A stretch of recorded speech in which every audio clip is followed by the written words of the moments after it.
ওয়াইদা সাআলা ফাসআলিল্লাহ, তোমাদের যা কিছু দরকার বলেন চাওয়া লাগবে কার কাছে? আরো বলেন কার কাছে? আল্লাহর কাছে।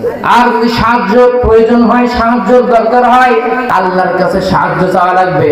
নবী মুহাম্মদ বলতেছেন, যদি তোমার পায়ের জুতার ফিতাও যদি ছিঁড়ে যায়, বলেন কি ছিঁড়ে যায়? পায়ের জুতার ফিতা।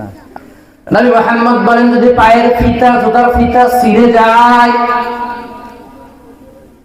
হে যুবক জেনে নাও, হে কচি কাঁচা সোনামণি তুমি জেনে নাও, হে মা বোন তুমি জেনে নাও, তোমার জুতার ফিতা যদি ছিঁড়ে যায়, তোমার স্বামীকে বলার আগে, এই সন্তান তোমার বাবাকে বলার আগে সবার প্রথমে বলা লাগবে, বলেন কাকে? আল্লাহকে বলা লাগবে। এর নাম তাওহীদ, এর নাম ঈমান। বলবেন হুজুর এটা আর কি দরকার? জুতো স্যান্ডেল ফিরে যায়, আমরা তো ঠিক করে পাই নাকি? মুসির কাছে গেলে 5 টাকা হলে ঠিক হয়ে যায়, ঠিক না? ওটা আবার আল্লাহর কাছে যাওয়া লাগবে কিসের জন্য? আল্লাহর কাছে তো চামো কোনটা? ওই যে মামলাত পড়ে যায়, যখন আর কাজ হচ্ছে না, কোর্ট কাছারি দৌড় পেরে আসে, যখন না পাবো তখন আল্লাহর কাছে চামো। কথা বলেন ঠিক কি না?